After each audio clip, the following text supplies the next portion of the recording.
Nobody knows if a stock is going to go up, down, sideways, or in circles, least of all stockbrokers, right? Welcome to Primary Technology, the show about the tech news that matters. Speaking about stocks and money, tons of news about OpenAI, possible IPO. Nvidia hit $5 trillion market cap, the first company ever to do that. iOS 26.1 is coming very soon.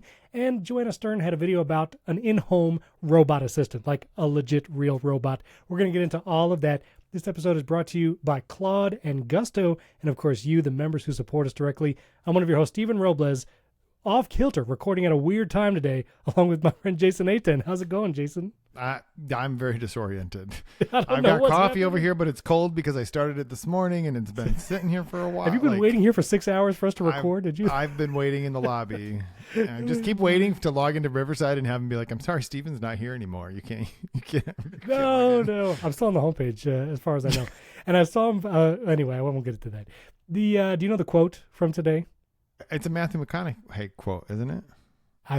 Yes, it is. Isn't it a Wolf of Wall Street? Bingo. Nailed it. Of course you nailed it. Of course. There's a lot of money talk today about OpenAI and Nvidia. We're going to have to get into all of that. First, some very fun listener news. First of all, we got a couple 5-star reviews. Thank you for doing that. Let's try to hit 400. If we get 500, that's awesome. But 400 5-star reviews in Apple Podcasts by the end of the year would be amazing. Luke Ireland from the UK, he said we brighten his Thursday. Thank you for that, Luke. And then a very wild name, on 3S3V3NTHR33 from the USA. I don't know. Maybe that's a. I was going to say be a kind of droid, right? It might be a droid. Oh, it might be a droid. It might be that robot that Joanna Stern had. It's 173, just so you know, Stephen. Okay, very good. Wait, what is 173? That's what it is. That's what that name is. 173. Thank you for that. Just all the threes. I understand now. Or E's are threes. Battery percentage on. So he's on your team, saying it's a stressful life, so I deal with it. Great show. Look forward to it every Thursday. Thank you for that. Also, all the pins are gone. I have no more pins, Jason.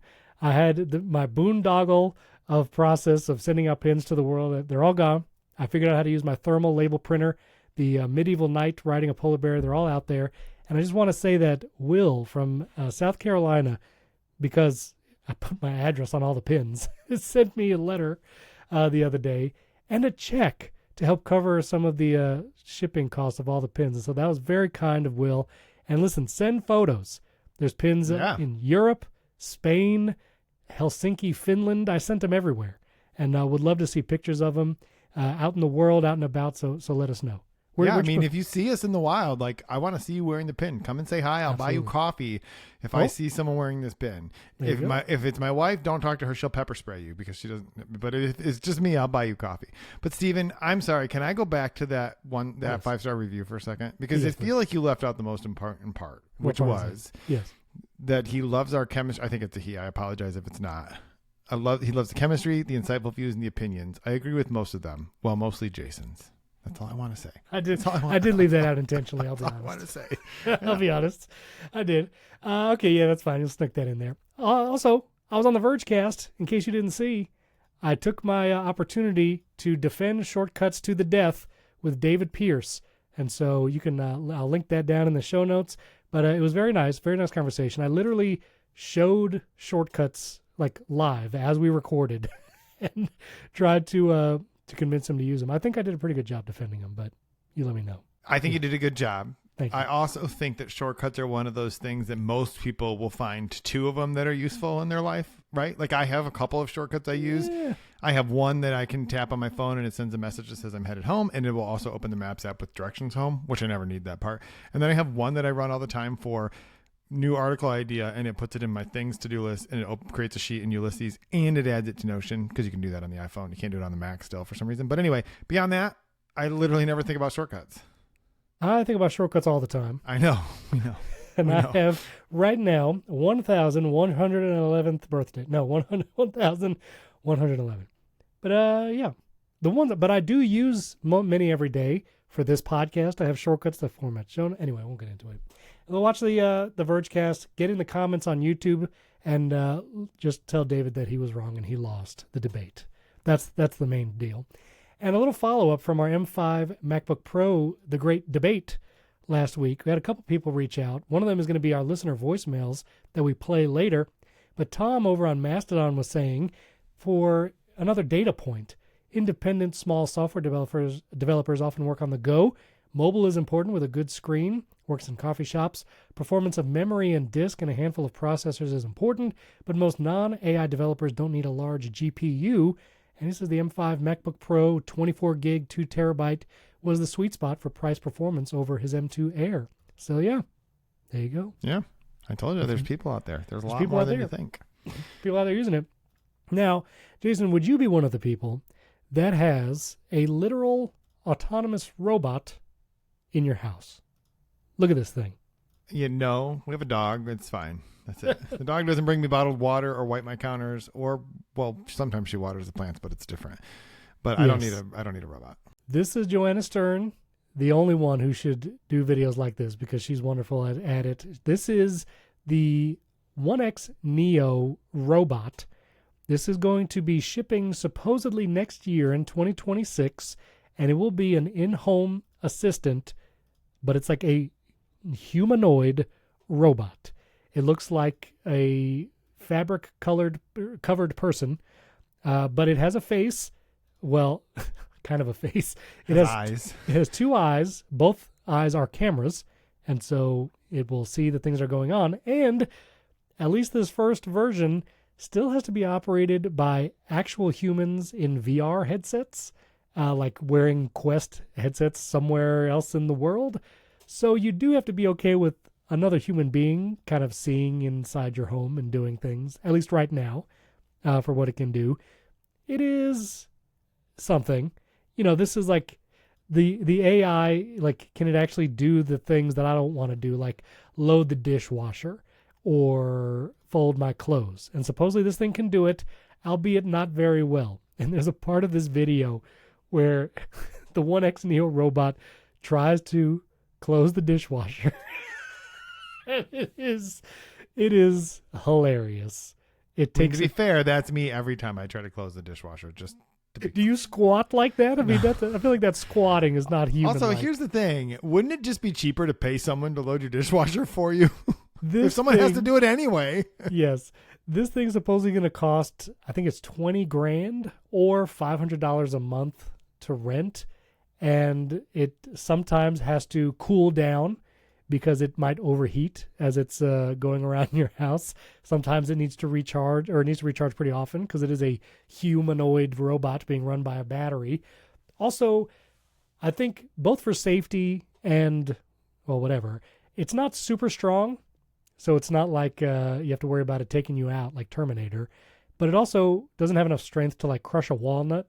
Like in the video, it tries to like crack open a walnut and it like can't squeeze it hard enough. And then it like hits it on the counter, but like not very hard. And the walnut just like scatters onto the floor. So not very strong, but yeah, humanoid robot, Jason.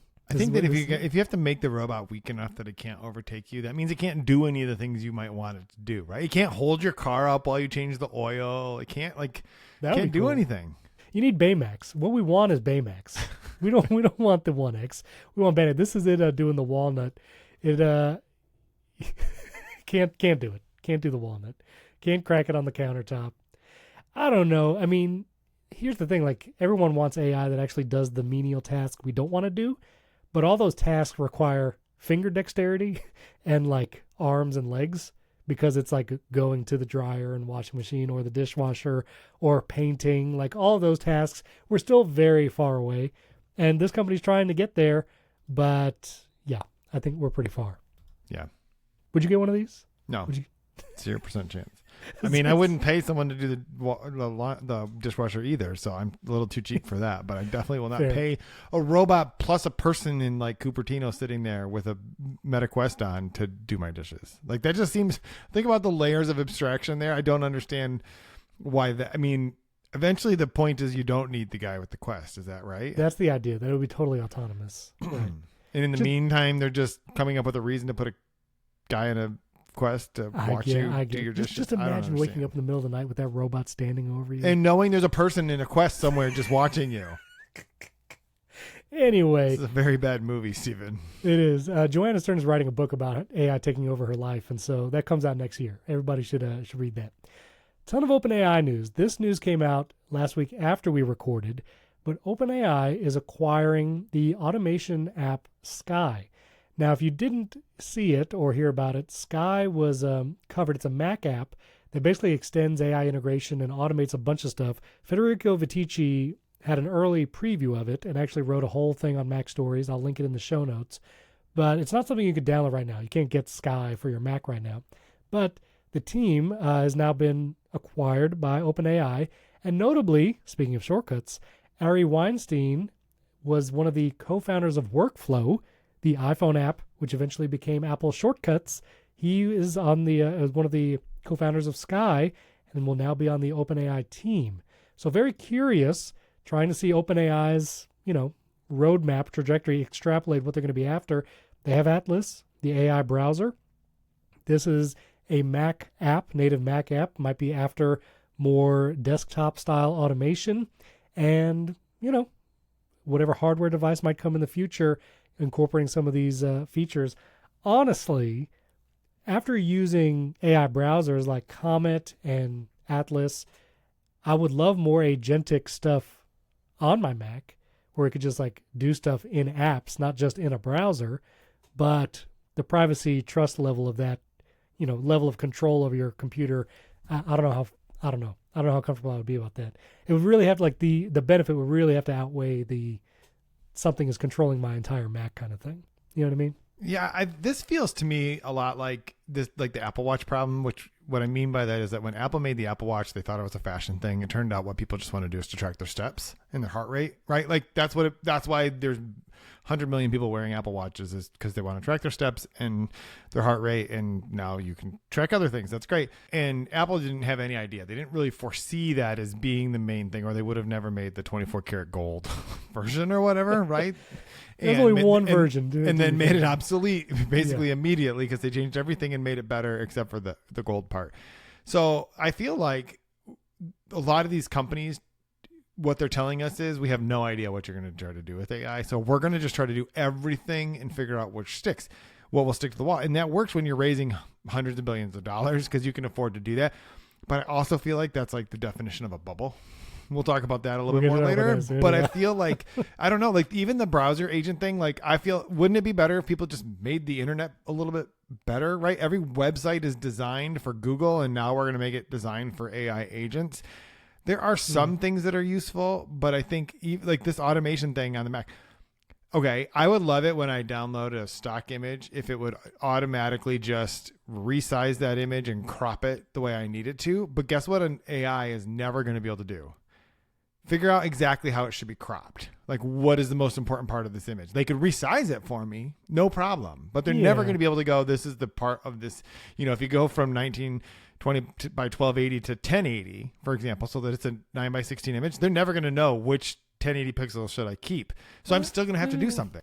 I don't know. I feel like they could probably do that somewhat. They could do it, but they may not but not because they know which parts should stay. No, but if you per se had a custom GPT that you gave it a bunch of here are uncropped images and here are images I cropped to my preferences, study these, and then crop future images related to that, I feel like after a while it would probably get pretty good at it. But maybe, but I guess my point is that's the thing I'd like an agent to do. Right. It's never a thing. No, OpenAI is not holding keynotes being like, here's the thing, we finally cracked cropping images. We have the perfect thing. They just are trying to throw everything at the wall. This is great, good for this company, right? But the other piece of this is I don't know that in the long run where people want this sort of thing is going to be on the Mac versus on iPhone. And you're never going to get this in a third-party software on an iPhone. No. And one of the examples it shows here is have Sky look at your downloads folder, and then it can automatically sort and stuff, which you can actually do with shortcuts right now in Apple Intelligence using the Mac automations and Apple Intelligence and all that. But I'm curious. I'm curious to try it. One of the things that I did recently, we just talked about in the pre-show, which if you want to get the unedited feed and hear our lengthening pre-show, that's not a word, right? Elongated lengthening. It's getting longer and longer, the pre-show. But I'm moving podcast hosts in the background. And one of the things I wanted to do was move all the download numbers to the new host so I can see the right total going forward. and there was no import feature to where we were going, but I could export the numbers from the previous host. So what I did was I opened ChatGPT Atlas because I was curious if it could do it. And I said, here's a spreadsheet of the download numbers of every episode. This website, there was a manual input the downloads for every episodes. And like I could sit there and literally click numbers for 100 different episodes, but I actually gave it the CSV file and I said, match the episode titles on this webpage and input the total number of downloads for each episode. I'd say, Jason, it did it 95% well. It left a couple rows blank. It said kept it at 0 for a couple rows. I don't know why, but it saved me from doing like 120 individual things. It actually just filled it out. And so that kind of agentic tool, even that applies to everything on my Mac, I feel like I would find value in it here and there. Except for the problem with that is if it messed up any of them, now I got to go back and check all of them. And then what is the point? Well, checking is faster than doing, at least in that task that I was doing. There's some sort of philosophical statement there. Checking is faster. Those who do can, those who can't. What do they say? I don't even know. I could have the spreadsheet open the website and just scroll both and just, because this wasn't wasn't a critical piece of information, but I was able to scan down and say like, okay, these mostly match. They're fine. And so, checking could be faster than doing. That would be the title of this episode if we did funny. But it's still not just passive, I guess is what I'm saying. It's still not doing the whole thing for you. And I'm not saying it's not useful. What I guess because in the example I used, I could just create an automation that every time I download an image to my desktop or put it into a certain folder, it automatically resizes it to 1920 on one side. And then I could just open that and crop it. Like that's doing part of it for you. But I just think like, I don't know that it's novel at this point, but at some point I think it gets annoying if it's like you can almost do the thing. It's kind of like our friend Siri. You can almost answer the question. You can almost do the thing. For me, in some tasks, it has crossed the line of it can almost do it and it can do it well enough. Not perfectly yet, but it saves me enough time to where I could let that browser tab just work in the background and then I could go off and do something else, come back and check it later. And so that was worthwhile enough for me. But so that was their acquisition of Sky. That was last week. But then this week, a bunch of AI news. First, they, on Tuesday, had a live stream, and Sam Altman and Microsoft announced a bunch of stuff about their relationship, about OpenAI's goals for the future. Sam Altman said things like committing to developing 30 gigawatts of computing resources for $1.4 trillion. And he said eventually he would like OpenAI to add 1 gigawatt of compute every week, which is the equivalent or cost of $40 billion every week, which is wild.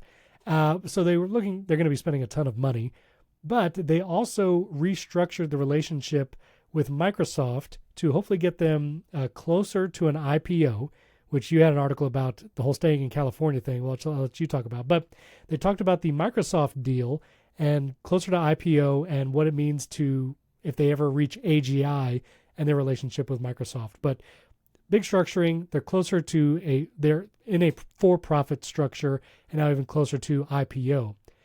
But tell me, what does this California thing mean? Okay, so OpenAI eventually wants to go public, and they wanted to convert to a for-profit company so that they can eventually go public. But in order to do that, it had to happen before the end of this year because of a bunch of money that was invested, I think maybe by SoftBank and some others, required them to be able to get that through.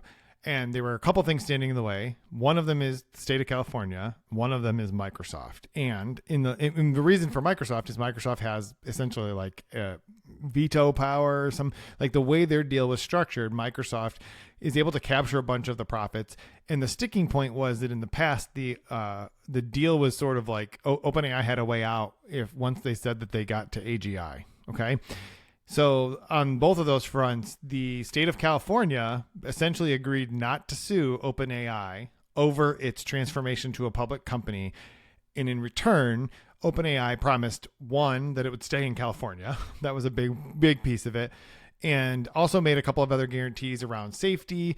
Also made a guarantee that once they say that they have achieved AGI, that it has to be verified by an independent panel. And that's the part with Microsoft that's kind of an important piece is in the past, OpenAI could just get out of that deal once they said, if Sam Altman woke up today and he's like, GPT-5 is AGI, we're out. We don't owe you anything. But Microsoft was kind of blocking their ability to transform into a public company. So they had to like negotiate all this. And it turns out one of the things Sam Altman is super good at is negotiating all these deals. He's just really good at that. And I think Microsoft comes out ahead here because Microsoft was able to get them to concede that once OpenAI says we've accomplished AGI, that it has to be verified by an external group, and Microsoft continues to have the rights to all of the models and all of the IP, even once it gets past that. So it's kind of like OpenAI is like, we have to make this happen. Yeah. Too much is riding on us doing this. So we're just willing to do whatever we have to do to get there. And that's what this week was, whatever they have to do. Now the gigawatts of like the power thing in that part where it's like, we're going to do, there's a part of me that cannot figure out if this is vaporware or if this is like, because I don't know, Stephen, it's hard to imagine that. I mean, it is going to take the power. Like that is the thing that is necessary. And at some point though, I just don't know if there's just like in this country, you cannot just go around building power plants. Like there's just so much regulatory, no communities want massive power plants, right? And nobody wants nuclear, even though that's the only real option to make this happen is nuclear power, but nobody wants nuclear power. You can't burn enough coal to do this. You just can't, right? Right. And obviously natural gas is an option. I'm just curious, like I think Sam Altman believes it.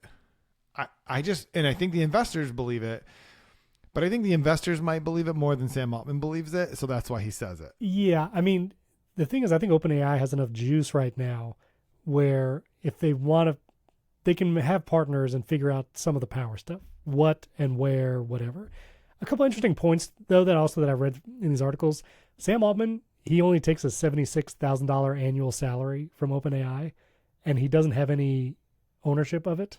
Like as far as like monetarily. So if it does make a bunch or hits the IPO, he doesn't have like a stake in OpenAI right now. And so he's made a ton of money from like other companies he's invested in the past. So I don't know. I find that interesting. Like his wealth is not tied up in OpenAI. And maybe that gives him some bargaining power. I don't know if it would, but it's interesting. I mean, if he turns AGI into whatever the computer version that they think of God is, then money's going to be meaningless. It's not going to matter because if you control the AGI, you don't need the money. Sure. This is the Mission Impossible: A Dead Reckoning problem. Or there's the possibility that he goes Elon Musk on him and he's like, you have to approve $1 trillion pay package for me. That is true. So, and a couple other things. With this latest Microsoft deal, Microsoft can independently pursue AGI alone or in partnership with third parties. So if Microsoft wants to pursue AGI with somebody else or on their own, they can do that even with the OpenAI deal. And like you were saying, verified, this is the quote from the Verge article, if the AGI is declared by OpenAI, that declaration will now be verified by an independent expert panel. I'm just curious, what kind of expert panel could there be for something that doesn't exist yet? I don't... I mean, the only experts on this either work at OpenAI or one of its competitors. Exactly. So we're going to have Mark Zuckerberg, Sundar Pichai. Is this the expert panel? No, there are obviously academic researchers, and so maybe that's what we're talking about here. But again, there are not a lot of independent researchers who have turned down the $150 million pay packages to go work at Meta right now. Like, there's not a lot of people just tooling around at MIT. I'm not saying there's none. Like, there's someone who's listening and is going to be like, oh, my uncle works at MIT. Great. But my point is, like, that's a very rare breed at this point. These companies are scooping up all of the talent. So I don't know what that looks like. It's like maybe Sam Altman and Satya Nadella just get in a room and arm wrestle and decide, like, all right, you got AGI. I guess it's AGI. If Sundar Pichai, okay, let's do this. If Sundar Pichai and Sam Altman got in an arm wrestling match, who do you think? So hold on. First of all, Sundar Pichai is the CEO of Google. Yeah. I said Satya Nadella. I just want to make sure I was clear on who we're talking about. No, I know. I was going to get to Satya Nadella. You're going somewhere else. Let's do all three. You got Mark Zuckerberg, Satya Nadella, Sundar Pichai, and Tim Cook. Who wins in an arm wrestling battle? Definitely Tim Cook. No, definitely Mark Zuckerberg. Mark Zuckerberg wins the arm wrestling competition. Yeah, you can arm wrestle probably three of them at the same time. Let's be honest. Tim Cook's probably next. Yeah, Tim Cook, because we talk about how he was secretly swole, right? Yeah, I think Tim Cook is probably next, and then Sam Altman, then probably Satya Nadella. Although he's probably surprisingly strong. I feel like Satya would beat Sam Altman. I don't know. I think he's also like a little bit older than Sam. So yeah, but I think Sam Altman would intentionally lose to Satya Nadella. Oh, that's because they got the deal going.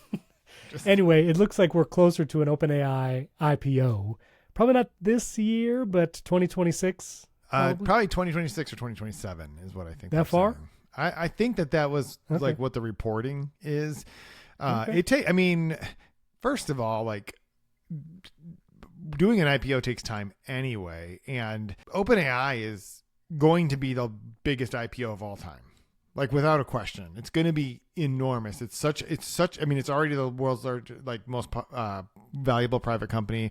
That kind of thing. It just takes a while to work out. Okay. That is going to be an insane day when that does finally go public. It's going to be wild. But anyway, all right, we got some other news to discuss. We have Apple is display upgrades for devices coming 2026 and 27.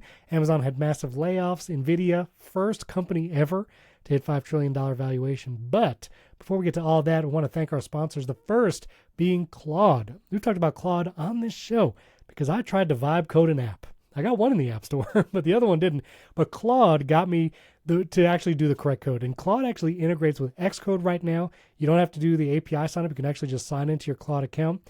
And when it came to using Claude and other LLMs, when I was trying to code an iPhone app in Xcode, Claude knew what it was doing. It knew where to go. It knew the code to fix it. Now you can use I use the Claude app on my Mac. It's a great native application. And when it comes to coding, they've had a bunch of announcements, even though we've talked about it in the last few weeks. They're progressing so fast, helping developers code. Claude is the AI for minds that don't stop at good enough.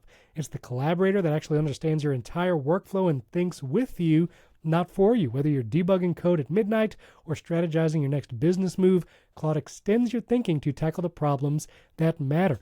Claude Code is a game changer for developers. It works directly in your terminal, understands your entire code base, and handles complex engineering tasks. Plus, you can connect Claude to other professional tools. It even connects to things like Zapier for automation. We use Zapier actually on this podcast. I use it all the time. You can connect Claude with that. HubSpot, Notion, GitHub, Jira, Google Workplace, and a bunch more using MCP connectors. And Claude's Artifacts lets you build interactive tools and apps by describing what you need, like custom calculators for clients, data visualization dashboards, and even prototypes, all without writing a single line of code. And Claude Opus 4.1 has a 74.5% success rate on real-world coding challenges, and it excels at complex, long-running tasks. So, if you're ready to tackle bigger problems, sign up for Claude today and get 50% off Claude Pro when you use our link claude.ai/primary. That's claude.ai/primary right now for 50% off your first 3 months of Claude Pro. That includes access to all of the features mentioned in today's episode. That's claude.ai/primary. Our thanks to Claude for sponsoring this episode and our friends at Gusto. If you've ever worked at a small or large business, a lot of times you need help with that HR side of the business, payroll, insurance, all of that kind of stuff, and Gusto can help. Especially if you're a small business owner and you don't have an HR department, Gusto can be HR so you can focus on why you started the business in the first place. Gusto is online payroll and benefits software built for small businesses. It's all-in-one, remote-friendly, and incredibly easy to use so you can pay, hire, onboard, and support your team from anywhere. Automatic payroll tax filing, simple direct deposits, health benefits, commuter benefits, workers' comp, 401k, you name it, Gusto makes it simple and has options for nearly every budget. Unlimited payroll runs for one monthly price, which is awesome. No hidden fees, no surprises. You get direct access to certified HR experts to help you support through any tough HR situation. And it's the #1 payroll software according to G2 for fall 2025 and trusted by over 400,000 small businesses. So try Gusto today at gusto.com/primary. That's gusto.com/primary and get 3 months for free when you run your first payroll. That's 3 months of free payroll at gusto.com/primary. One more time, gusto.com/primary. Thanks to Gusto for sponsoring this episode. Jason, I got really excited with all these rumors about the new Apple display tech and what might be coming. And then I saw the date that Mark Gurman from Bloomberg said this stuff is going to be coming, maybe all the way into 2027. I said, wake me up when this stuff is here. Well, and I mean, one of them, I think he said the MacBook Air could be 2028. That, man. Anyway, OLED screens is coming to possibly the M6 and M6 Max MacBook Pro, which might be 2027. OLED also coming to the MacBook Air eventually. Like I said, it might be 2028. Jason, I don't know when I'm going to upgrade my M4 MacBook Air, but it's definitely going to be that one, at least. The OLED, you're saying? You really OLED. I would get OLED. MacBook Air. Yeah. I mean, I would actually settle for the nano texture display on a MacBook Air. But really? Yeah, I mean, if that was a $150 upgrade on a MacBook Air, I'd be like, yeah, sign me up. But yeah, I mean, the OLED ones are going to be great. Eventually, everything's going to have OLED, right? Like, I think it's just overall a better option, right? And I think the other key piece of this was Bloomberg's the original report from Bloomberg said, like, they're going to raise prices on these things, right? And like the iPad Mini, I will get rid of my iPad Pro for an iPad Mini with OLED, honestly. But it'll never have especially if they put an M2 in it. Like, I don't care. Just find an M processor in that iPad Mini, and like that'd be great. Yeah, but imagine if they did an M4 iPad Mini with OLED. I'd buy that thing pretty hard. Absolutely. I mean, at that point, it's just they have to change the name to iPad Pro Mini, and that's fine. They've done this. They've got the iPhone Pro Max. They could do the iPad Pro Mini. I wish the Mini had more horsepower and a better screen. Why don't they call the iPad Pro 13 the iPad Pro Max? They do that for the phone. No, for real. They do that for the phone. It just occurred to me. I mean, here's the reason why. Because the phone sizes are too, like, nobody knows. What's the size of your phone? 6.7 inches. But no one knows that. I know. Wait. The Pro Max is 6.7. The iPhone Air is 6.5. iPhone Pro is 6.3, right? So you can't be like the iPhone Pro 6.3, iPhone Pro 6.7. No, people would have no. And it can't be the iPhone 17 Pro 6.7. I just want to say I am impressed in myself that I actually got all those screens right, but I actually want to double check myself now. Yeah, I was right. Oh no, I was wrong. It's like 6.9, isn't it? It's 6.9 inches. Even I knew that, but I didn't want to correct you on that. No, you didn't. Get out of here. I did know that. I didn't know you the other one. That? I did not know the other ones, but I was pretty sure that the iPhone Pro Max was. The Pro Max is 6.9 inches. The iPhone Air is 6.5 inches. The Pro is 6.3. Man. And then the regular 17 also 6.3. Yeah, those are the same size. Wow. Yeah. Wait a minute. The 16 Pro Max, that was the same size too. That's a big phone. That's like almost iPad Mini size. I mean, it's not far off, actually. What is the iPad Mini size? Hold on now. I can't compare iPad Mini. Anyway, it's like 7 point something. Anyway. I don't know. I'm excited for better displays and Apple devices. Also, iOS 26.1 is coming out. And that's might be by the end of the week. Maybe early next week, but it'll have the liquid glass toggle. And so you can choose to just have turn off the glass. Just go with it's actually still a little transparent. I actually have it on my 16E review unit, which I still have so I can run beta updates. It's still a little transparent, but just less so. I'll pull up so you can all see the toggle. It'll be under settings, display and brightness, liquid glass, and you can choose from clear or tinted on your iPhone. And then when you go tinted, it'll be a little less, clear. So like there's the Apple Podcasts. You can still see through it a little bit, but it's not as clear as before. So you'll get that, more languages for live translation in AirPods. You get more Apple Intelligence languages. There's also the alarm clock thing change. Did you see that? To turn off your alarm clock? It'll now be swiped to turn off instead of just tap. I don't want it to be swiped to turn off. Well, you don't have a choice. That's what it is. Is it that way on standby mode? I don't know. That's the only way I ever use the alarm clock and I just reach over and I tap it. Well, I don't know. Well, I have to try standby mode now. Hold on. There better be a setting for this, because if they change the way I wake up in the morning, it's going to be a problem. Actually, that's not true. I usually just tap the thing on my watch. Right. So as long as I don't have to swipe anything on my watch, we're fine. I will say, if you wear a watch to sleep and you can snooze it right from your wrist, that does become a problem sometimes. But it's 100% more effective at waking me up on my watch. Oh, that is true. That is true. I actually, since I have the Ultra 3 review unit, I've been wearing that. My Ultra 2 has been sitting on my nightstand, and some mornings when it's still on, the alarm will go off, and and it just vibrates on my nightstand, and it's you got to turn off the mirror notifications for the clock app. Yeah. I just turned off the watch totally. I mean, or that. Yeah, and then it didn't do it anymore. But I will tell people, but if you are someone who there's like maybe 3 people in the world, and we're probably 2 of them. But yes. If you have 2 watches, which again no one does, CGP great. Yeah, if you have a night watch to sleep in, and you have a day, and I actually do have this because I have my old Series 7 that I sleep in because it's just way lower profile. All I wear it to is sleep in for sleep because it's so much smaller profile than the watch or the Ultra. Yeah.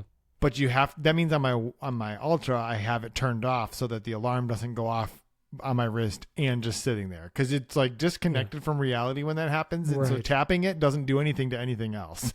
I also realized if you double watch it, shortcuts automations break because I have shortcuts automations that like turns on movie theater mode at a certain time, so the watch is black unless you tap it. The watch face stays black, and it's not doing it on my Ultra 3. And I don't know if I need to like set them up again. You can't really choose a watch in shortcuts automations. So anyway, I sent a wish list of stuff for shortcuts automations to the shortcuts team yesterday. I literally did. I sent him an email.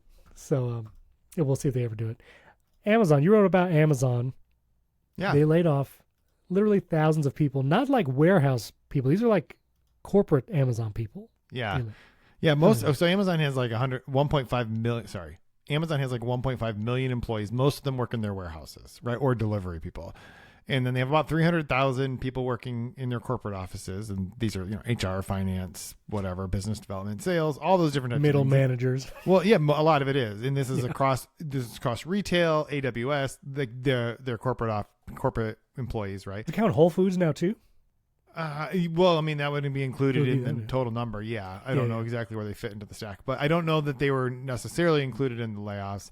But there was actually reporting on Monday that they were going to lay off 30,000 people. Right. And then they put out this is what companies do. They send an email to their employees and then they publish the email to the employees as a blog post. It's like, we're just going to tell you what we told the employees because someone's going to leak it anyway. So here you go. Right. We're just going to give it to you. So they published that on Tuesday morning. I actually was really glad that it happened when it did because I had just finished writing an article about how Amazon was about to announce 40 or 30,000 layoffs, and then they announced 14,000. And I had finished the article, but I hadn't published it yet, so I was able to change it. Perfect. I was so happy because it would have been such a waste of my effort to have written an article and then be like, I have to go back and change this. So it was really nice for me. I published it at like 6:30 or something like that in the morning or whatever. So, but the reason I think that this is a story that's getting attention is that Andy Jassy, the CEO of Amazon, took over for Jeff Bezos, was previously the CEO of AWS, has said that AI is going to change everything about the way we work, and has said that we will probably be reducing our headcount, and a lot of the things that we have been doing in the past can be handled by AI. And so that's the kind of thing, like if you think about like an analyst whose job involves looking at spreadsheets or looking at data, AI can do a lot of those types of things pretty efficiently. And so you need fewer humans doing those types of things. I just think we hear that and we're like, yeah, of course. But then it actually starts to happen. And it's like, oh, this is actually, we're seeing now that AI is going to replace jobs. In Amazon's case, it's a little bit more complicated than that just because Amazon really bulked up during the pandemic because obviously, right? People were buying everything on Amazon. And so they were hiring lots of employees. And this is kind of what happens. Companies hire lots and lots of employees in the good times, and then things are not as good, and then they lay them off. What's weird about that is right now, Amazon is a bigger, more profitable company than it was when it was hiring them. It's just that like, oh, well, growth is slowing, so we need to cut some people. Like this is the fastest way to increase your profitability is to stop sending people their paychecks. Right. So unfortunate for the people that were laid off, of course, but I think, we're going to see this kind of stuff. Like, does AI do this job? Then plug them in. All right. It's just a side note. I wanted to mention, I didn't put this in the notes, about AI. I did a video comparing ChatGPT Atlas and Perplexity. I think I talked about it last week. But there was this Men's Journal linked it. Men's Journal actually linked it in an article. And the only thing I want to say is it credits me as Stephen Robles of the Primary Technology Podcast. I love that. So I love that. That's first build. That's we're right there. And it was actually linked in another article too. So yeah, Stephen Robles of Primary Technology. We made it. Primary Technology made it up there. I love it. Men's Journal. Speaking of big money and making it, no, just kidding. We haven't made it that big. Nvidia has become the first $5 trillion market cap valuation. And this is wild. Of course, remember, this is all because Nvidia makes the GPUs that everything runs on. It just keeps increasing in valuation. And I just want, again, I've mentioned him a number of times recently, but I have to mention one more time. Hank Green did a video talking about the state of AI and the possible bubble. And he did a lot of research and drew up this diagram of basically how all these AI companies are feeding into each other and the weird deals that they are making, like between OpenAI and Nvidia, about how Nvidia is investing $100 billion into OpenAI, but OpenAI is also investing into Nvidia because of the chips and Microsoft. And it's like, this looks like a literal bubble. And that's what he was basically saying. Like, this is, and one of the things that he points out in the video, when people talk about a bubble, they assume like, well, the bubble's going to pop and it's all going to crash and down. It's like, we had a .com bubble, if people remember, but like, we also still have the internet, and it's kind of like where the world runs. So it's not that a bubble means that post-bubble AI is not going to exist or these companies are going to go away. Is that there is an inflated valuation of either a company or maybe product or whatever, and that might decrease some. And so I'm curious, your thoughts on that, but also, is this number, $5 trillion valuation, that a bubble? Well, so, okay, it's really important to just separate out for a second what companies do and why people put money in them. Okay? Now, this is not investment advice or anything, but the thing that's tricky is when people who have money decide to put their money somewhere, what they want is to get more money back at some point, right? Like that's the fundamentals of it, right? Yeah. And so what you're doing is you're looking for, well, if you're Warren Buffett, what you're doing is you're looking for solid businesses that in 45 years, you're going to be able to like take your money out and be really profitable. Can I just say real quick? I saw a clip of Warren Buffett the other day. You just made me remember it. And he was like speaking at a college or whatever. And someone asked him, we all look to you when we think about financial advice and investment advice. Who do you look to for financial advice? And Warren Buffett, with a straight face, said, I look in the mirror. I said, okay, buddy. All righty. We get it. You're 90-something. You don't care what you say. Anyway, sorry. Yeah, it doesn't matter. He's the most successful investor of all time. He can just, it's good. Yeah, do whatever. I think that's a great quote. But you gonna write an article about that? I might. We'll find out. I'm going to have to look up that quote later. We'll see. I'll find the clip. So here's the thing. I think right now, all of these companies are worth extraordinary amounts. And the question is, will they be able to sustain those valuations into the future based on different market conditions, right? And so everybody's spending all this money on AI. But if AI doesn't pay off, and by pay off, we mean like solve all of the world's problems, the valuations of these companies is completely irrational, right? Because think about what OpenAI cannot pay off its valuation just by charging us $20 a month. Like there's just no way. That's never going to justify, because it's if you think about it, like a company like Apple, why is it worth? It just became a $4 trillion company, by the way. Why is it worth so much? Because services revenue keeps going up and people keep buying iPhones, right? Like those two things people take as a constant, that they will always happen. And so Apple's a pretty good place to put your money, is the argument. But Nvidia right now, everyone is buying GPUs. But you know where OpenAI is getting the money to buy the GPUs from Nvidia? I mean, Nvidia just handed them $100 billion.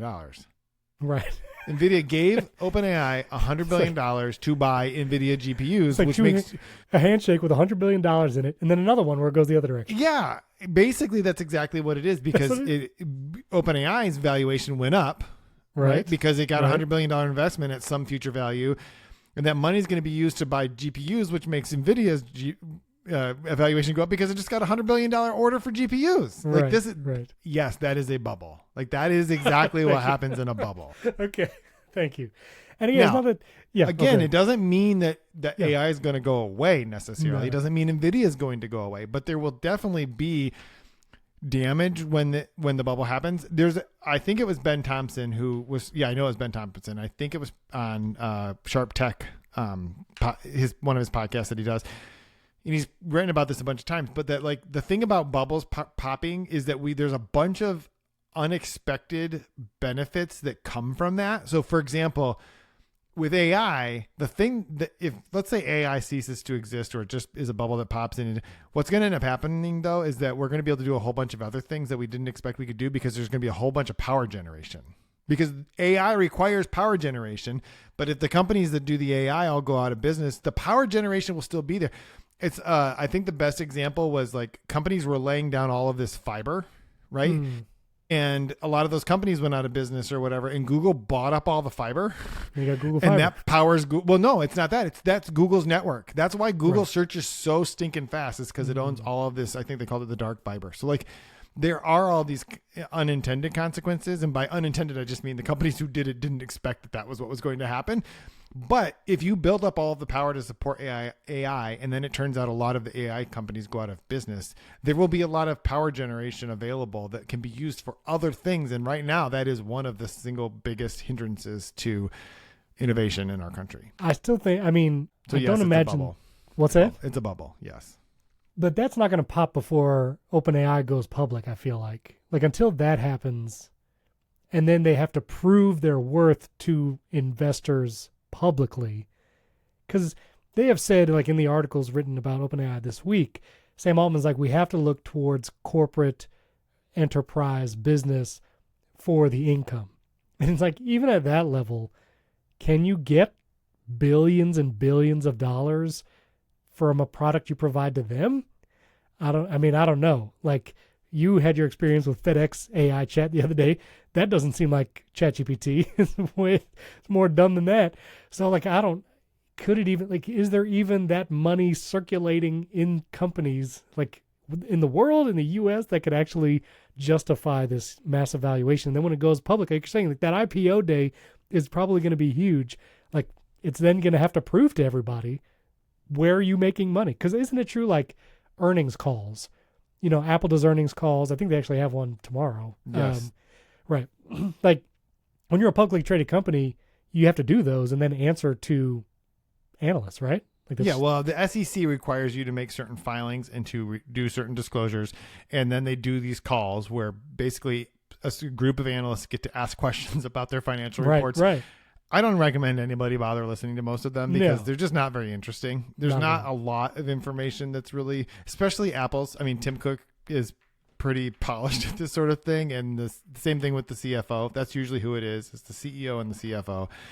And it's the problem for OpenAI is not necessarily that they have to disclose to them how much money. They have to find a monetization scheme. Now, the enterprise is 100% the place where that's going to, because if you think about it, and Stephen, this is hard for like people like you and I to think about because we don't run large enterprises, but like if you think about it, like enterprises, this is why Microsoft is worth $4 trillion. By the way, Apple and Microsoft both crossed that threshold and at the same basically day as Nvidia crossed the $5 trillion. It's just a weird time to be alive. But if you think about companies who could increase efficiencies with AI, looking at all of their sales data and figure out like where should inventory go. And right now they pay people to do all of these things. And if they could pay less than $100,000 a year for an AI agent, like, you know what I mean? Like right now you pay for Salesforce or you pay for Microsoft or you pay for all these things and you're paying like $50 a seat license. If you could pay $50 a seat license for these AI agents that could do these types of things, $50 a month is a whole lot less than the salary you're paying a human to do it. And the AI agent can do it a whole lot faster. So I would agree that that's like where the money is. Yeah. And it's AI. It's not like what we use AI for. It's not like, how do I fix my chainsaw? It's like, look at this data set and tell me what's going on. But I'm not sure that LLMs as they currently exist are going to be the thing that get us there. Right. It might, well, they just hallucinate too easily. They just make stuff up. They just, I don't think that's going to get us there. And maybe that's partly why OpenAI wants to get in the hardware business, because maybe there's money there, but that would actually have to be popular. Just as a number experiment, ChatGPT Plus costs $20 a month. If every single person in the United States, which is 340 million people right now, including babies, paid for ChatGPT Plus, everybody signs up today, OpenAI would make $81.6 billion a year. A year. I mean, just to think about it this way. If everyone did what you just said, yes, OpenAI would be Netflix. Right. Which is much smaller. I mean, than for OpenAI. real, they have 240 million subscribers. and they charge what, $22 a month or whatever. Right, that is true. They would be Netflix. So, but Netflix is not. Netflix is a big, successful, very good at what they're doing, but they're not world changing. Let's be honest. Correct. All right. I'm going to put the link to the Warren Buffett clip in the show notes because I did find it. I'm so happy. And there it is. He's hilarious. All right. I want to hear from you on this because Grammarly, which was acquired by Superhuman a few months ago. Other way around. Nope. Grammarly bought Superhuman. Sorry. Oh, I'm sorry. Grammarly bought Superhuman. That's what it was. Well, but now it's going to call itself Superhuman. And so Grammarly is going to go away. Everything's just going to be Superhuman. I feel like that's a bad idea. What about you? Do you? Okay. Tell me why you think it's a bad idea. I feel like Grammarly was such a great name because if you wanted a tool that fixed your spelling and your passive and active voice and helped you like just correct your writing, Grammarly is a perfect name. And Superhuman is like a weird generic name that probably most common people are not going to relate that to like fixing their spelling and proofreading. You know what I mean? Sure. Okay. And they're trying to do more than that, but that's the core of the thing. I think Grammarly is a very good brand for a thing that corrects your grammar. That's true. Yeah. And I think like for most people, Grammarly, I don't think Grammarly is, as most people have experienced it, is quote AI, but it is actually like the computer doing a thing for you very well. That's the kind of thing people really appreciate. And Grammarly is fantastic, right? Like I pay for Grammarly. I mean, it's like, especially as a writer, but like, I think it's a great tool for what it does. They bought Superhuman. Superhuman is an email client, right? And it started out as sort of like the expensive email client that was designed to help you get through your email very fast. So it's kind of opinionated, but it is very fast. It is super fast. They kind of pioneered the corner on like the keyboard shortcuts. In fact, I use Spark mostly. Most of the Spark shortcuts are just the ones from Superhuman, right? Like it's just, they really kind of figured that out well for people. And then the search for Superhuman is like blazing fast. It is by far the most reliable, fastest search tool. And then about a year or so ago, they added AI tools. And so I keep Superhuman. I've interviewed the CEO. Well, he's not the CEO anymore, but the founder, Raul, a couple times. I've had him on the other podcast, like the mostly defunct one that I do, right? We've talked about it. I'm actually going to talk to him in a couple weeks in Lisbon and talk to him about this. I just am really curious about like why'd you sell it to Grammarly? Why them? What's next? That kind of stuff.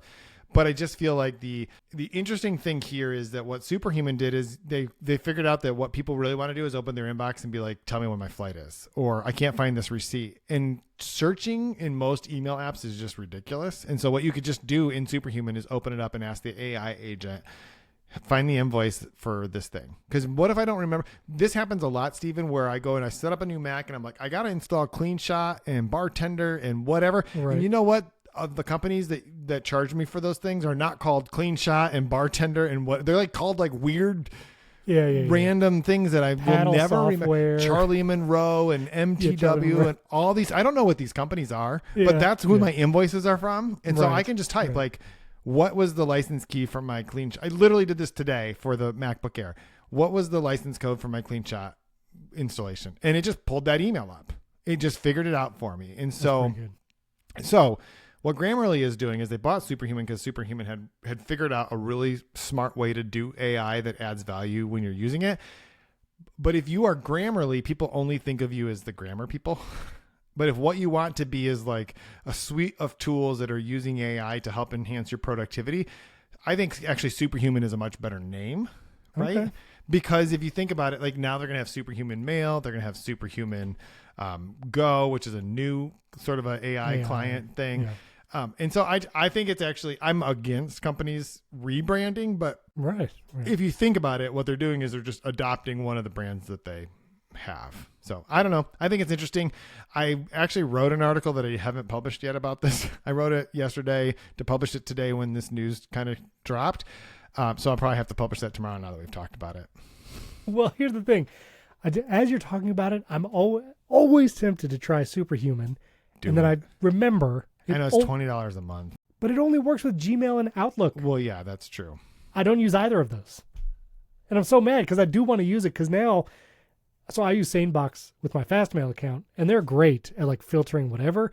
But I kind of want something more in my email that's almost like an assistant that like, because I get a lot of emails that are propositions for sponsors. A lot of them are like, here, hey, I saw you did a projector video. Here's another projector. And I'm like, I don't really want to do, so I would love if something could like start learning that about my process and take action for me. It sounds like Superhuman kind of would do that.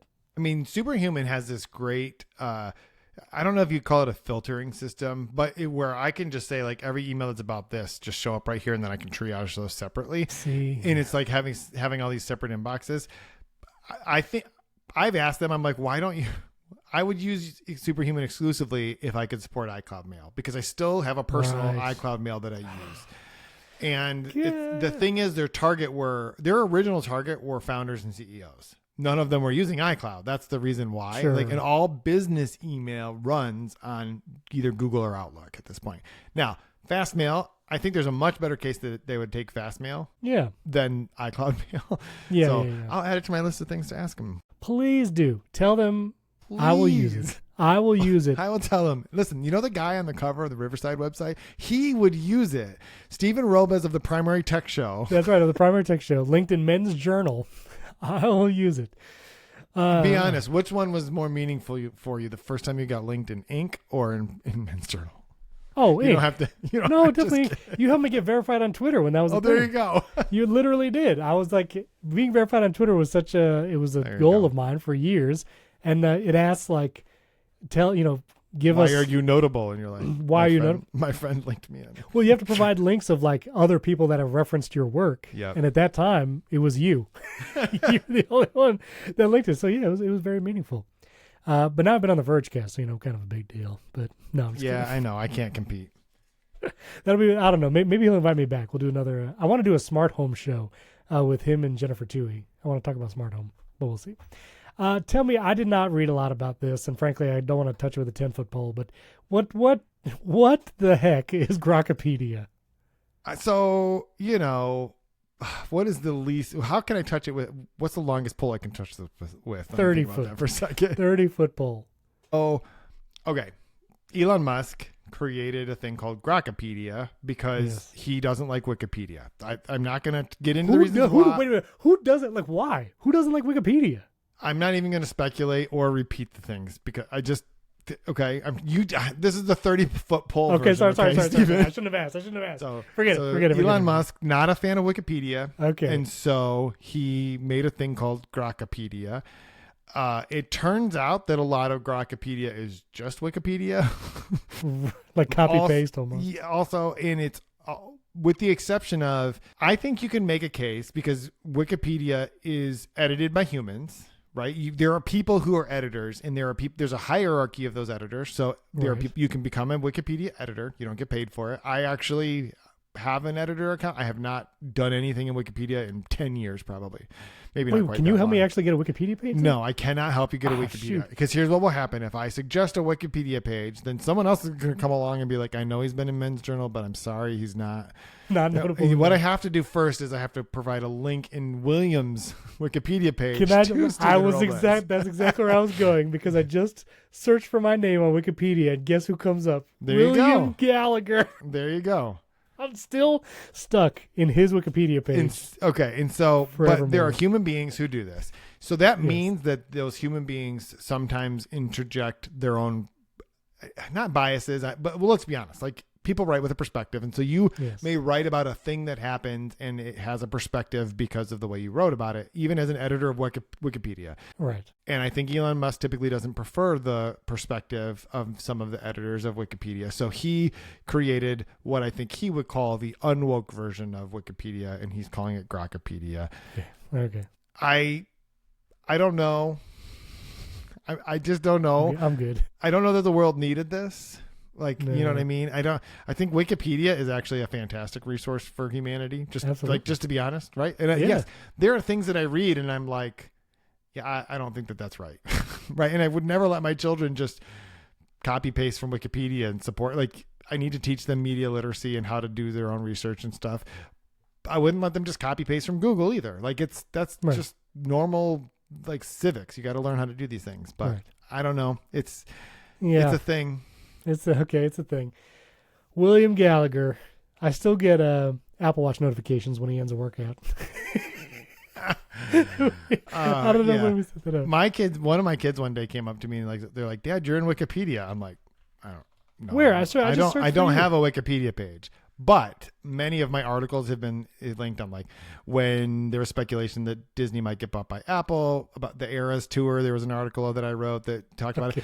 The controversies with Basecamp and Hey with the App Store. Oh, yeah. Also, look at this. If you go to the Superhuman Wikipedia page, it linked to one of my articles. So there you go. Is your name in there? Because I searched your name. Yeah. Reference number 3. Oh, wait a minute. Sorry. I searched for superhuman, but it's talking about actual superhumans. Yeah. Never mind. I don't show up in that list, unfortunately. Yeah, but my kids think it's cool that there's a number of, like the Beyonce 2024 NFL halftime show references my article. That's amazing. All right, let's do some personal tech. We have a couple listener voicemails, and we got a couple other things we can talk about. But this first one is from Alexandros. I think you can appreciate his accent. Here's Alexandros. Hello, Jason. It's Alex from Glasgow, Scotland, or Kilted Baklava for when I left you a review. You were asking for voice messages, so I thought I'd send you a wee one in.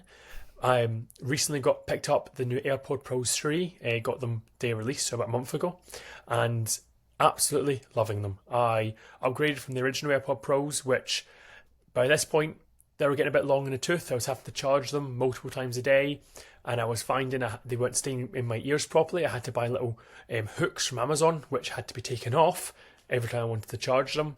And overall, I really wasn't that fussed by them anymore. But I thought I'd give the AirPod Pros 3 a try, and it's night and day. Not only is the noise cancellation absolutely amazing, but they stay in my ears, and I can wear them for about 8 hours, no problems at all. And not having to worry about charging them either, so absolutely brilliant. I wanted to ask you a wee question off the back of something you mentioned in your last podcast, and that is, what would be your perfect iPhone? Apple are rumoured to be skipping iPhone 19 and going straight to iPhone 20 for the 20th anniversary of the iPhone in a couple of years, and it got me thinking, what would be your perfect form factor? What would you like it to have? What could you leave out of it? Would you bring Touch ID back, for instance? For me personally, it would be the iPhone Air form factor. Absolutely love the way it feels in my hand, but can't buy one because I really love my telephoto camera. I'm not a professional photographer by any means, but I'm always taking photos, and having the option of 3 cameras, especially telephoto, I just couldn't do without it. So if they could put that in iPhone Air, I'd be sold. But what are your guys' thoughts? Please keep up the good work. We love the podcast every week. And thank you very much. Great accent. Yeah, Scottish accent. Pretty good. Great accent. Perfect iPhone.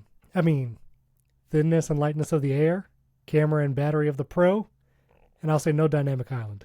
What about you? I mean, basically, you're just describing the iPhone 17.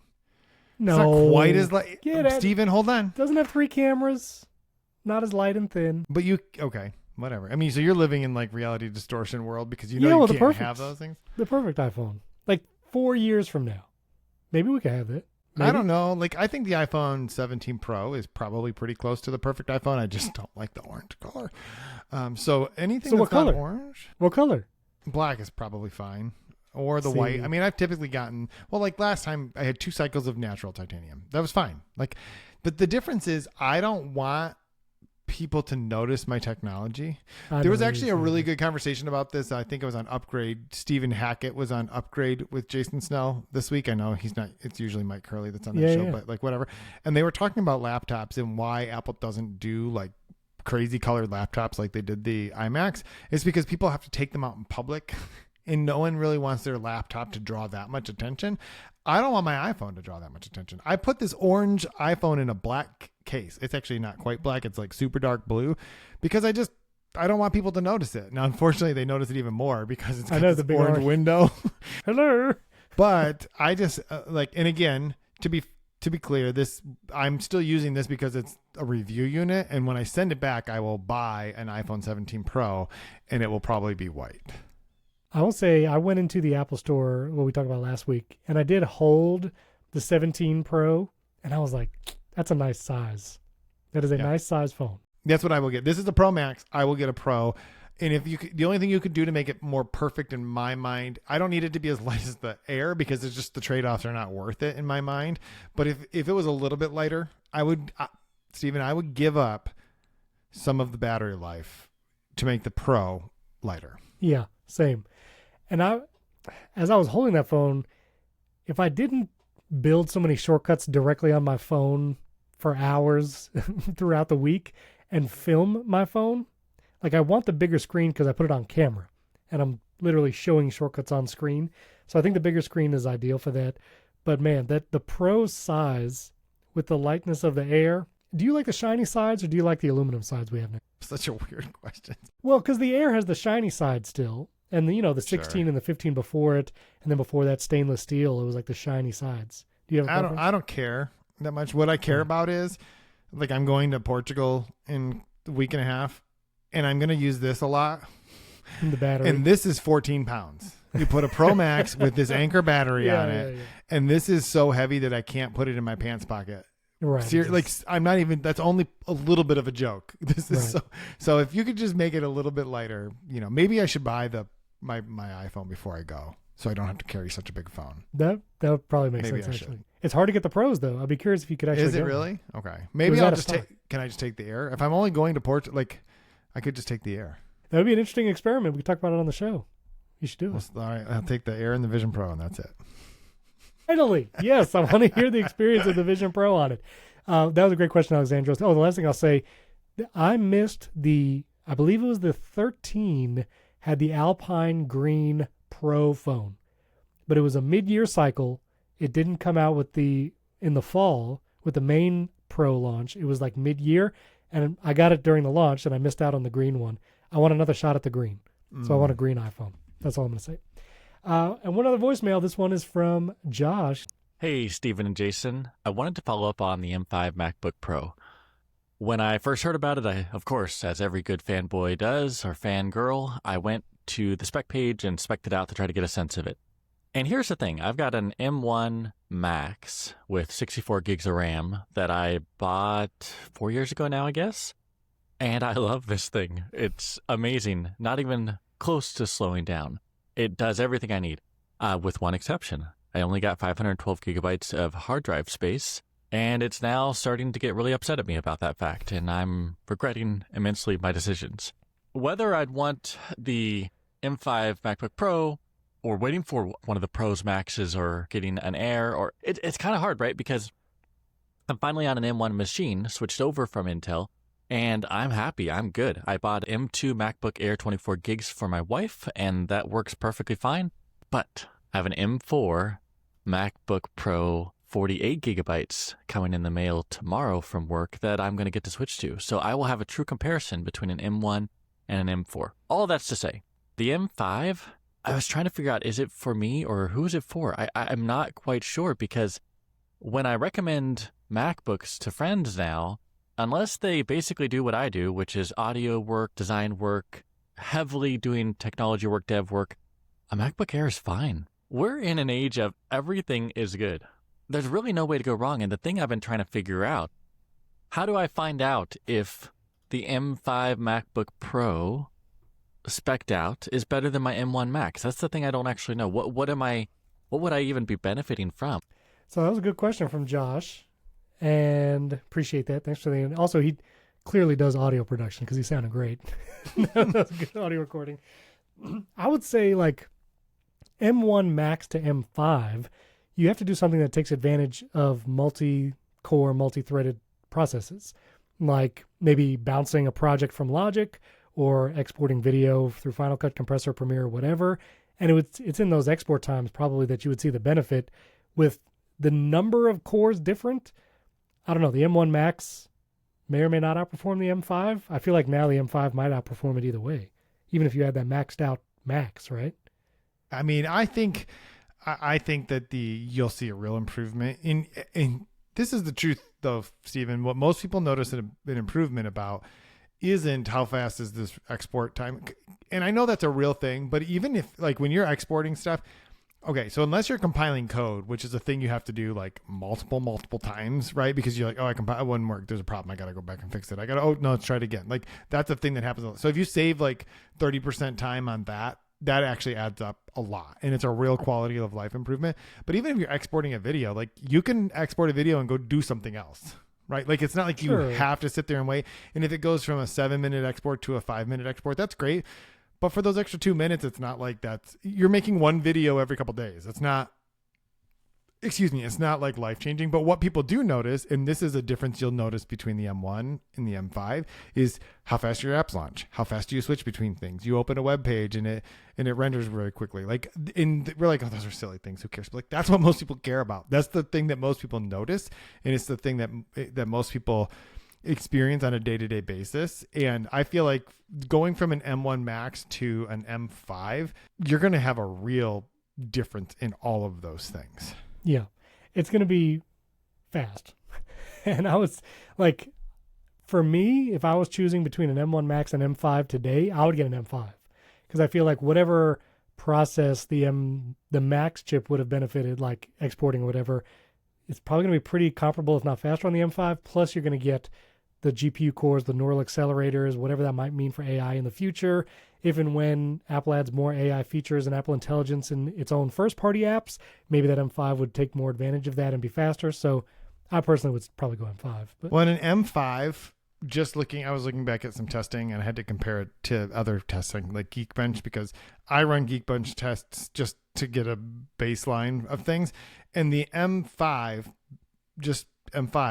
is faster than the M3 Max, and it's faster than the M1 Ultra in multi-core. Right. So I'm just saying, like, from the M1 Max, you'll notice a real significant upgrade. But honestly, the thing that will make you happier is the extra hard drive space. Yeah, the hard drive space it's is just true. Such a big deal. I mean, honestly, like, when I updated my Mac Studio, I wanted to max it out just for the heck of it. But, like, the SSD space, that's really, like, breathing room. Like, I love, and actually I just got stressed out because it just opened and I have 5 terabytes available of 8 terabytes. And now I'm like, how did I fill up 3 terabytes already? Now I'm kind of freaking out a little bit. Oh, shoot. That was the most I could get. I couldn't get any more. You got to buy yourself a laptop with a 16 terabyte. 16 terabytes. No, I like my desktops. One other question for personal tech, and then we'll go record a bonus episode. Jake on Instagram, he messaged me and asked, I think we talked about this many many months ago, maybe a couple of years ago. For an electric vehicle, we both drive electric vehicles. Do you do percentage or miles visible on the dash? Yeah, it's the only option is percentage. So I switched mine to percentage because that's what you told me, I feel like, when we talked about this months ago. I've kept it on percentage ever since. Why, again, is percentage the right answer? Okay, well, there's a couple reasons for it. One, miles is never accurate. Like, right, it's just because miles change based on the efficiency of whatever you're driving. Like if you're driving on the highway, if you're driving through town, if you're driving up hills, if you're driving in the wind, but typically my brain can very easily do the calculation of percentage to how many miles I have, right? Because I know that in my Tesla, I have a Model S, I'm going to get somewhere between 2 and 3 miles for every percentage that there is. Okay. I know that if I'm driving and it's freezing cold and windy, I'm going to get close to 2. And if it's normal, nice conditions, I'm going to get close to 3. But if it's just as miles and it's doing the calculation, I don't know like what it's basing that on. So the EV percentage is just sort of like the better percent. It's like the single source of truth. It's like either the car can do the calculation or I can do the calculation. The car's really good at doing the calculation, but if I just glance down and it tells me I'm going to get home with 5%, I feel much better about that than if it said you're going to get home with 10 miles or something like that. So percentage is the way to go. I know a lot of Rivian drivers that prefer to just have it tell you miles. I don't know if it's maybe because there's not an option, but I don't think miles is pointless. Like just percentage is better. Battery percentage on in your EV. Agreed. I've been doing battery percentage. I listened to the interview with the Rivian CEO and Joanna Stern on the Decoder feed, and he was talking about the R2 next year. I remember I put my my deposit down when you told me to do it, and so. What else can I tell Steven to do and just get him to put a deposit? Are you going to do that though? Like I want the R3. See, I don't even know what. Although I would be tempted, I could be more easily persuaded now that the R1 and so then the R2s all have the NACS charger, which is the Tesla charger, because I just don't want to put another charger in my garage. That's my thing. So the R2 has it? I believe so, because the R1, the new version of the R1 now. Oh, really? See, I was just this. Do you ever feel like you're driving? We both drive a Tesla. I have a old Model S, and Jason has a newer Model S. Do you ever drive and like you do a trip and you feel like, did my battery just lose some range overnight? You ever get that feeling?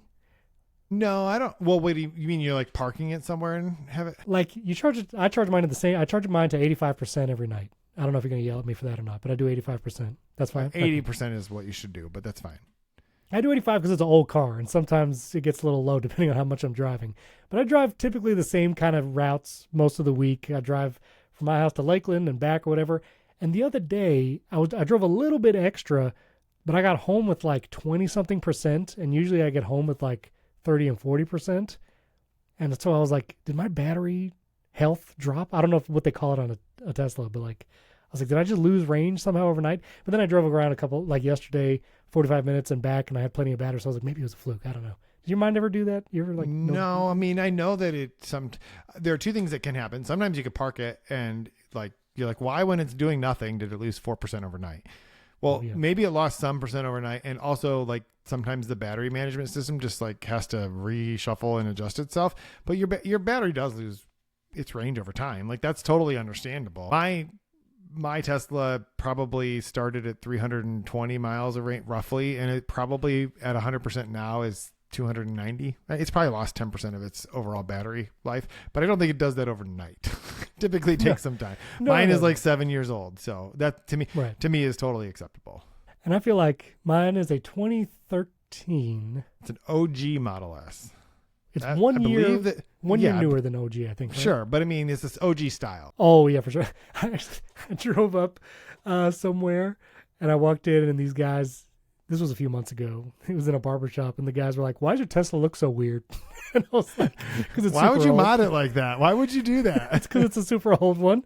That's all. But honestly, I kind of like it now because it does look very different than all the newer Teslas. Because where I am, there's tons of Ys, 3s, even the newer Ys, but even like they all look pretty similar. Yeah, like especially the previous Model Y body style, it's like cookie cutter. Like you just see the same car everywhere. So when people see mine, it's like, why is that weird looking? It's like, what? Yeah, the Model Y just looks like a Model 3 with having an allergic reaction to something. But it's comfortable inside.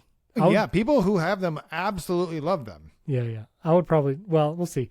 Rivian R2, we'll see. Next year, might be driving one of those. I was going to do a personal take. We might talk about college, and we might talk about EDC on YouTube. I don't know. We'll see what happens. But if you want to listen to the bonus episode, get our raw, unedited feed, get an ad-free version of the show, and Primary Tech Daily, go to join.primarytech.fm. Support the show there. We appreciate your support. We're going to have maybe more benefits in the future. I'm trying to figure out a way to get pins to people easier next time. Nothing to announce here yet on that. We'll come back to that. But we'd appreciate your support. You can also support us directly in Apple Podcast. You get all the benefits there as well, except chapters, because Apple strips them out, but there's nothing I can do about it. But go to join.primarytech.fm. You can watch us on YouTube. Give us a 5-star rating and review in Apple Podcast. We appreciate your support there. Try to get to 400 by the end of the year. But we thank you for listening. Thank you for watching. We'll catch you next time.